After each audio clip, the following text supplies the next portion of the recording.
बिस्मिल्लाहिर्रहमानिर्रहीम। अस्सलाम वालेकुम नाज़रीन, आप यूट्यूब चैनल देख रहे हैं। मैं इमरान खान हूँ। सबसे पहले तो एक चीज़ आपको मैं क्लियर कर दूँ कि पहले इमरान खान साहब को कहा जा रहा था कि 3 साल आप चुप रहें या कम से कम ये टन्योर आप निकलवाएं, पाकिस्तान से बाहर आप चले जाएं। फिर इमरान खान साहब को कहा गया कि नहीं, आप जो है वो 2 साल तक चुप रहें। फिर जब देखा कि इमरान खान साहब नहीं मान रहे तो फिर 1 साल तक आ गए। हम ये ख़बरें भी सुनते रहे और बहुत सारे लोग ये बात करते रहे, मीडिया के सोर्सेज से भी ये चीज़ें आती रहीं, पाकिस्तान तहरीक इंसाफ के लोग भी ये बातें बताते रहे वक्तन फ़वक्तन। अभी जो लेटेस्ट कुछ अर्सा पहले ख़बरें आई थी उनमें यह था कि 6 माह तक के लिए इमरान खान साहब को कहा जा रहा है कि 6 माह का एक ग्रेस पीरियड दे दें, को फेस सेविंग दे दें इस्टेब्लिशमेंट को और हुकूमत को, और ये वक्त किसी तरह निकलवा दें। लेकिन इमरान खान साहब ने वो 6 महीने भी नहीं दिए और अब चंद दिनों की बात की जा रही है। यानी ये कहा जा रहा है कि चंद दिन तो इमरान खान साहब खामोश रहें ताकि कोई मामला हल हो जाए, वो मुज़ाकरात किसी नतीजे पे पहुंच जाए या दोनों तरफ से कोई चीज़ें हो जाए। इमरान खान साहब खामोश होने पर तैयार नहीं है। देखिए, जितना इमरान खान साहब को मैं जानता हूँ या जो उनकी अंडरस्टैंडिंग पाकिस्तान की कौम को हुई है कि एक्चुअली इमरान खान क्या है, तो अपनी मर्जी से तो इमरान खान साहब जितना दिल करे वो चुप रह सकते हैं, जितनी देर तक चाहे वो खामोश रह सकते हैं, वो इसी को एक टेस्ट मैच में बदल सकते हैं। लेकिन अगर इमरान खान की मर्जी नहीं होगी तो ज़बरदस्ती आप उनको चंद दिन तो बहुत दूर की बात है, चंद मिनट भी आप इमरान खान साहब को खामोश नहीं करवा सकते। उन्हें जब मौका मिलेगा वो बात करेंगे और खुलकर बात करेंगे। इमरान खान साहब ने जेल में अपनी फैमिली से, वकला से और मुख्तलिफ लोगों से अलग अलग बात की है। वो जो उनकी बातचीत है वो कंपाइल हो रही है। मैं अगले वीलॉग में आपको बताऊंगा कि एक्चुअली इमरान खान साहब ने क्या स्टेटमेंट दिया है और उनका लेटेस्ट स्टेटमेंट आज के हवाले से क्या है, नेक्स्ट वीलॉग में आ जाएगा। लेकिन चंद चीज़ें जो बाहर आई वो मैं आपके साथ शेयर कर देता हूँ। एक तो इमरान खान साहब ने दोबारा से ओवरसीज़ पाकिस्तानियों से अपील कर दी है। इमरान खान ने कहा कि ओवरसीज़ पाकिस्तानी तरसीलात ज़र जो है उनको रोक दें। ये अलीमा खान साहिबा ने बाहर आके ये बात बताई है और उन्होंने कहा कि मुल्क में कानून की हुक्मरानी बचाने के लिए तरसीलात ज़र की जो मुहिम है उसको रोकने की, उसको भरपूर हिस्सा लेना चाहिए। सारे ओवरसीज़ पाकिस्तानियों को ऐसा करना चाहिए। अलीमा खान साहिबा ने मज़ीद चीज़ें बताई कि तोशाखाना 2 केस खारिज करवाने के लिए हमारे वकला गए थे, क्योंकि ये एक नाजायज़ ट्रायल है जो जेल में जारी है। ये केस सिर्फ इसलिए ज़ेरे समाअत है ताकि इमरान खान साहब को जेल से ना निकलने दिया जाए। फिर उन्होंने ये भी बताया कि जनाब जो जजेज़ हैं, जूनियर जजेज़, उसके हवाले से भी उन्होंने अपने तहफ़्फ़ुज़ात का इजहार किया। वहाँ पे एक डेवलपमेंट और भी है और वो डेवलपमेंट ये है कि इमरान खान साहब के जो वकील हैं बैरिस्टर सलमान सफदर साहब, उन्होंने दलाइल देने से इनकार कर दिया और उन्होंने इस्लामाबाद हाई कोर्ट में जस्टिस इनाम से ये कहा कि जनाब मुझे तो मेरे क्लाइंट ने कहा है कि मैंने आपके सामने दलाइल नहीं देने। मामला ये है कि आप जूनियर जज हैं, इस मामले को जो है वो सीनियर किसी जज को या किसी अदालत को भेजा जाए। बहरहाल अब देखते हैं कि इस मामले में और क्या होता है, क्योंकि अलीमा खान साहबा कहती हैं कि इसी तरह गुल हसन औरंगज़ेब 1-1.5 साल से इमरान खान के केसेस सुन रहे थे। अब नए जजेस बैठा कर केसेस उनके हवाले कर दिए गए हैं। तो उन्होंने कहा इनका इरादा है कि यहाँ नाजायज़ अदालत से बॉल फेंके तो वहाँ भी एक नाजायज़ अदालत के अंदर जाए और नाजायज़ फ़ैसला हो। इमरान खान को बाहर निकालने का इनका कोई इरादा नहीं है, इसलिए जाली केसेस चला रहे हैं। अलकादर यूनिवर्सिटी के फेक केस में इमरान खान को 14 साल सज़ा दी गई है। उन्होंने कहा ये 26वीं आइनी तरमीम का पहला नतीजा सामने आया है कि इमरान खान साहब का केस उसी जज इनाम मिनहास के सामने लगा दिया गया है और ये 26वीं आइनी तरमीम के नतीजे में नए जजेस आए हैं। अब जो कराची में जजेस आए सिंध हाई कोर्ट में, वो तो हलफ उठा रहे हैं 12 जजेस, और उनके बारे में कहा जा रहा है जी वो सारे के सारे ऐसे जजेस आ रहे हैं कि कराची में सहाफ़ी और इवन जो वकला हैं वो सर पकड़ के बैठे हैं कि ये तमाम लोगों की सियासी वाबस्तगियाँ सबके सामने है, कोई ढकी छुपी बात नहीं है। तो ऐसे कंप्रोमाइज्ड लोगों को जजेस बनाया जा रहा है पाकिस्तान में। तो इंसाफ और कानून का तो अल्लाह हाफ़िज़ है। अब इमरान खान साहब ने एक स्टेटमेंट और दिया है और इसको जेल से बाहर आने वाले सहाफ़ियों ने रिपोर्ट किया। स्टेटमेंट इमरान खान साहब का बड़ा बोल्ड है, ये मैं आपके सामने रख देता हूँ। इमरान खान साहब ने कहा कि अगर कोई समझता है कि हमारे एहतजाज का रास्ता बंद हो गया है तो वो किसी भूल में है। जेल से बैठकर इतने एहतजाज कराऊंगा कि इनकी नस्लें भी याद रखेंगी। ये जनाब इमरान खान साहब का बड़ा सख्त स्टेटमेंट है। इमरान खान साहब ने एक और काम किया, उन्होंने जो कमेटी थी वो तब्दील कर दी है बैनुल-अक़वामी राब्तों वाली। यानी इससे पहले जो कमेटी बनाई थी रऊफ़ हसन साहब थे, उसमें अब एक नई कमेटी बनाई गई है और इस नई कमेटी के अंदर इसके कन्वीनियर जुल्फ़ी बुखारी होंगे, शहबाज गिल इसके अंदर शामिल हैं, आतिफ खान इसके अंदर शामिल हैं और सज्जाद बरकी इसके अंदर शामिल है। यानी इसमें मुझे जो तब्दीली नजर आई वो ये नजर आई कि पाकिस्तान के अंदर से जो लोग हैं उनको निकाल के और जो लोग पाकिस्तान से बाहर मौजूद हैं उनको इमरान खान साहब ने कमेटी में डाला ताकि वो आज़ादी से रब्ते कर सकें और उनके ऊपर दबाव ना डाला जा सके। जो लोग पाकिस्तान के अंदर हैं, जब भी वो कोई रब्ता करते हैं किसी मुल्क से या किसी जगह से, उनको अरेस्ट कर लिया जाता है, अगवा कर लिया जाता है, उनके मोबाइल फ़ोन छीने जाते हैं, उसमें से चीज़ें निकाली जाती हैं। तो मेरे ख्याल में कैपेसिटी की बात नहीं है, ये बड़ी अच्छी इमरान खान साहब ने ये कमेटी बनाई है। और इसमें जुल्फी बुखारी हैं जो इमरान खान साहब के लिए बड़े अरसे से, लंबे अरसे से दौड़ लगा रहे हैं। शहबाज गिल हैं, वो भी इमरान खान साहब के बड़े वफादार साथी हैं। आतिफ खान, आप सब अब अच्छी तरह जानते हैं आतिफ खान को। जितनी भी तंजीमें पाकिस्तान तहरीक इंसाफ के मौक़िफ़ को लेकर चल रही हैं या ओवरसीज़ पाकिस्तानियों की जितनी भी तंजीमें हैं वो सारी आतिफ खान साहब के साथ कोऑर्डिनेशन में रहती हैं। सज्जाद बरकी जो है वो इमरान खान साहब के अजीज़ भी हैं और ये बड़े मुतहर्रिक आदमी हैं अमेरिका में।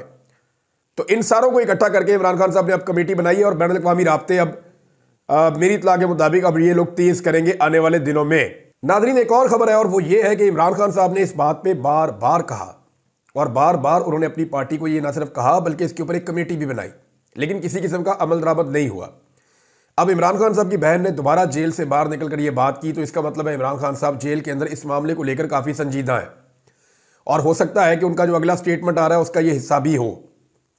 इमरान खान ने कहा कि 1 महीना पहले लापता वर्कर के हवाले से तस्वीर और तफसीलात शेयर करने के लिए हुक्म दिया था।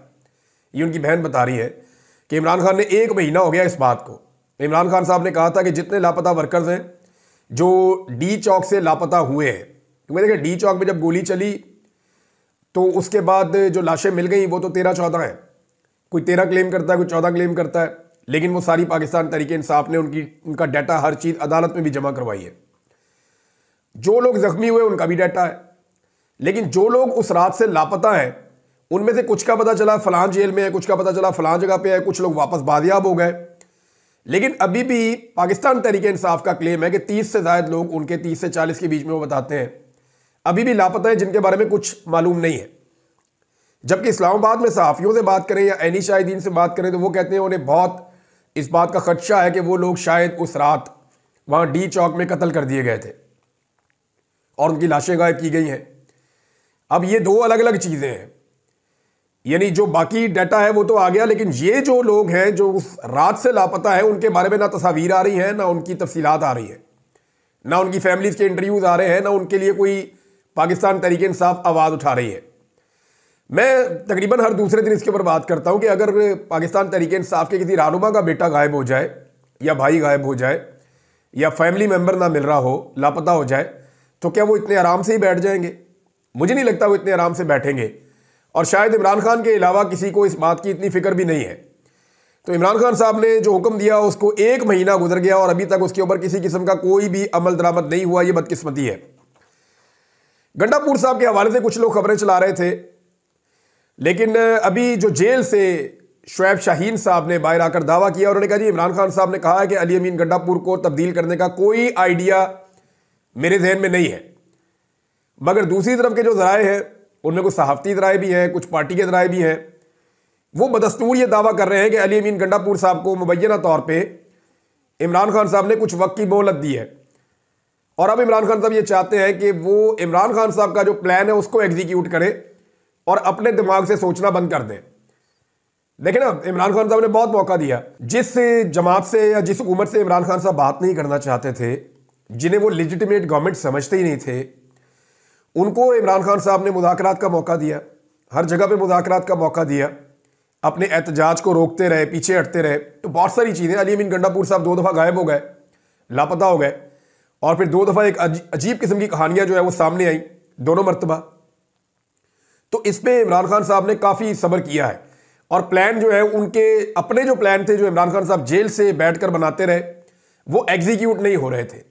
अब इमरान खान साहब ने कहा जी कि मेरा प्लान एग्जीक्यूट करना है, किसी और का प्लान काम नहीं कर रहा। और दूसरा जो स्टेटमेंट इसके साथ है, मैंने आपको बता दिया कि मैं जेल से बैठकर इतने एहतजाज करवाऊंगा कि इनकी नस्लें भी याद रखेंगी। ये कॉन्फिडेंस क्यों है इमरान खान को, सोचा आपने कभी? ये इमरान खान को पाकिस्तान के लोगों में कॉन्फिडेंस है। इमरान खान को ये पता है कि उसकी 28 साल की मेहनत ज़ाया नहीं हुई। ये 28 साढ़े 28 साल वो जो पाकिस्तानियों से मिलता रहा और हर जगह पे जाता रहा, पाकिस्तान के कोने कोने में इमरान खान साहब गए। मेरे ख्याल में उनसे ज़्यादा ट्रैवल शायद किसी और लीडर ने ना किया हो पाकिस्तान में। पाकिस्तान के हर कोने तक इमरान खान साहब गए अपनी सियासत के चक्कर में और बाकी दीगर मामलात में। उन्होंने बहुत ट्रैवल किया पाकिस्तान में और बेशुमार लोगों से उन्होंने मुलाकातें भी की हैं। तो जितनी बड़ी सोशल लाइफ इमरान खान ने गुजारी है, उन्हें इस बात का यकीन था कि नौजवान और पाकिस्तानी उनका साथ नहीं छोड़ेंगे। अब उन्हें लगता है कि वो जितने चाहे एहतजाज करवा सकते हैं जेल के अंदर से, और ये बहुत कॉन्फिडेंट आदमी ऐसा स्टेटमेंट दे सकता है जो बहुत मजबूत आसाब का आदमी हो। बहरहाल इमरान खान साहब ये कह रहे हैं, आने वाले दिनों में इसका टेस्ट हो जाएगा कि मामला किस तरफ जाता है। नाज़रीन, एक और जो इंतहाई अफसोसनाक काम किया गया, जो जिस तरह का एक अजीबोगरीब कानून बना दिया है पीका कानून को। पीका कानून कोई बुरा कानून नहीं था, कानून सख्त से सख्त होना चाहिए, लेकिन वो इस तरीकेकार का होना चाहिए कि उसके अंदर आपके पास अदालत मौजूद हो, आपके पास वकील की सहूलत मौजूद हो, आपको गिरफ्तार करने से पहले एक पूरा प्रोसीजर हो, सारी चीज़ें जो है वो बाय द बुक चलनी चाहिए, जो तरीकाकार है। इस दफ़ा तो इन्होंने ऐसा कर दिया जिसको चाहे उठा लें और उठा के बंद कर दें, बाद में देखेंगे इसका करना क्या है। और महीनों तक किसी भी बंदे को अंदर रख सकते हैं, ना अदालतों में सुनवाई का कोई रास्ता छोड़ रहे हैं, ना कोई सवाल जवाब, ना कोई और चीज़। यानी आपके हिस्से में, आपके खाते में कोई भी चीज़ डाल दे कोई बंदा और आपको उठाकर जेल में डाल दे, तो 2-2.5 महीने आपको ये साबित करने में, 3 महीने, और अगर आप तगड़े बंदे नहीं है तो आपको 6 महीने, साल भी लग सकता है सिर्फ ये साबित करने में कि ये वाली बात तो मैंने कही नहीं थी। तो ये इस तरह का इन्होंने काला कानून बना दिया। इसके ऊपर सहाफ़ती तंजीमों ने और सहाफ़ियों ने पूरे मुल्क के अंदर एहतजाज किया। यानी मुल्क के हर कोने के अंदर सहाफ़ी निकले हैं पाकिस्तान में, उन्होंने एहतजाज किया। लाहौर में, इस्लामाबाद में, पेशावर में, कराची में, हर जगह पे सहाफ़ी निकले। उन्होंने पीका कानून के ख़िलाफ़ ना सिर्फ एहतजाज किया बल्कि उन्होंने इसकी बहुत मजम्मत की। सहाफ़ियों पे इस्लामाबाद में कुछ तशद्दुद भी रिपोर्ट हुआ। अपोजिशन ने इसके अंदर शमूलियत की है, जबकि पाकिस्तान तहरीक इंसाफ ने कहा जी हम इसको अदालत में चैलेंज करेंगे। ये तो सहाफ़ी भी अदालत में जाएं और जाकर इसको चैलेंज करें। इस्लामाबाद में जो है वो बड़ी तकरीब हुई है सहाफ़ियों की, वहाँ पे एक तगड़ा एहतजाज हुआ है सारे मामले को लेकर। एक और नाज़रीन अफसोसनाक चीज़ है जो मैं आपके साथ शेयर करना चाहता हूँ, वो अनवर मकसूद साहब के हवाले से। वो एक निजी प्रोग्राम में बात कर रहे थे। उन्होंने कहा जी कि उनकी जो आमदोरफ्त है या उनका जो मूवमेंट है वो कुछ महदूद है। यानी वो ये बता रहे थे कि वो जो काम करना चाहते हैं वो नहीं कर सकते, वो कहीं ट्रैवल करना चाहते हैं वो नहीं कर सकते, लिहाजा उनके ऊपर कुछ ऐसी पाबंदियां सी लगी हुई हैं। जो क्लिप मैंने देखा उसमें ये चीज़ वो कह रहे हैं अपने मुंह से।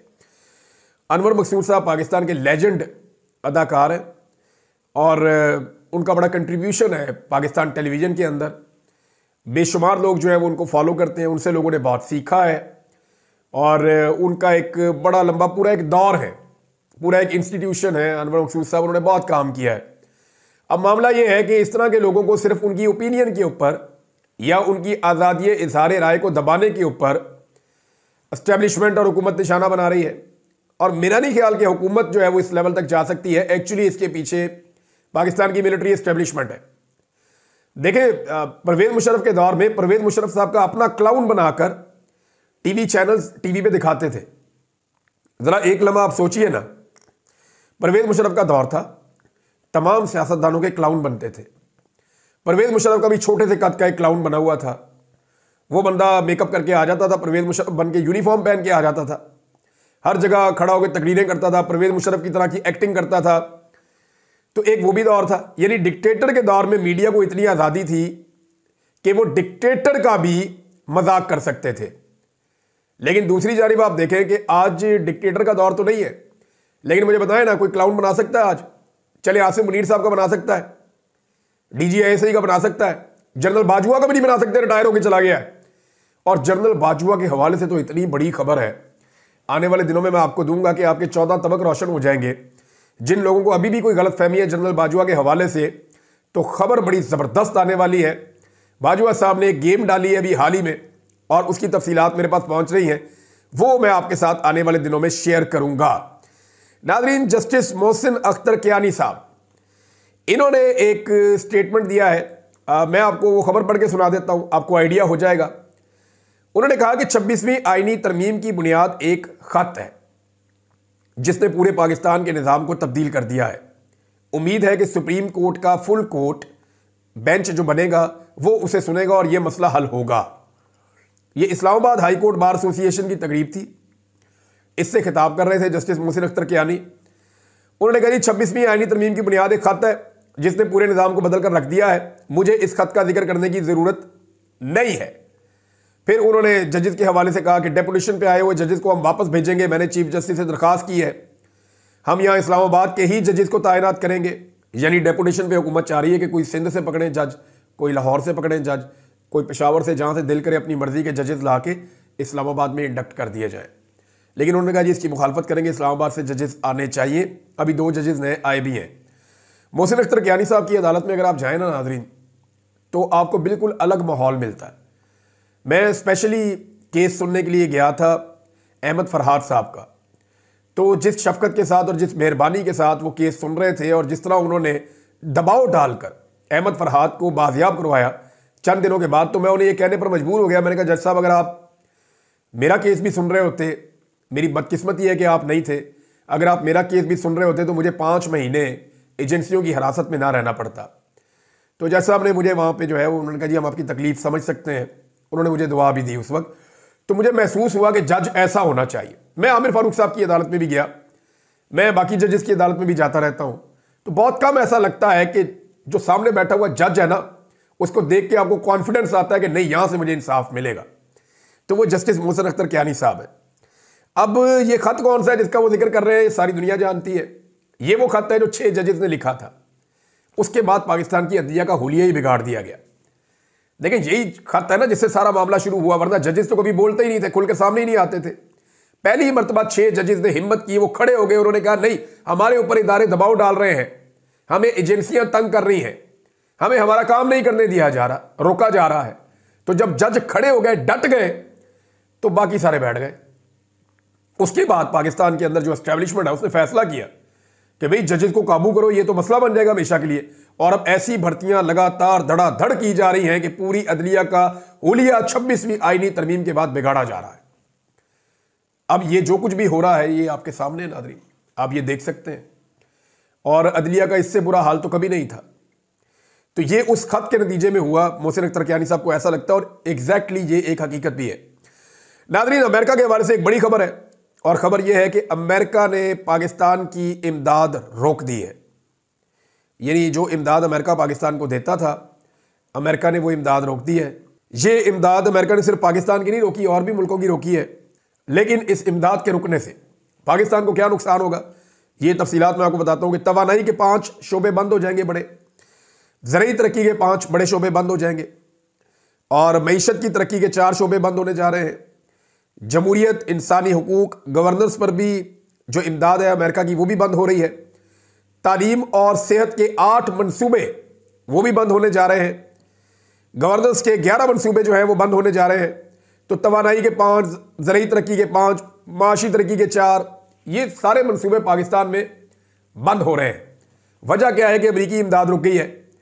अब जो बाइडन के दौर में, अभी मैं सुन रहा था समी इब्राहिम साहब को, उन्होंने भी अपनी खबर में बताया कि पाकिस्तान ने जो बाइडन रजीम के कहने के ऊपर गालिबन असलहा बेचा है यूक्रेन को, और ये वो $900 मिलियन का वो बता रहे थे, यानी $1 बिलियन के करीब का असला पाकिस्तान ने शायद बेचा है।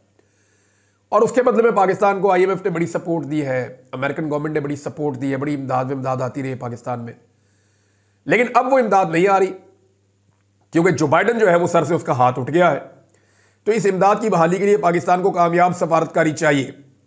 लेकिन जिस तरह की सफारतकारी वहाँ पे करके आए हैं, सफारती मिशन पर गए हुए मोहसिन नकवी साहब, वो अमेरिका से तो ताल्लुकात ठीक कर नहीं सके, उन्होंने चाइना के साथ भी ताल्लुकात दांव पर लगा दिए।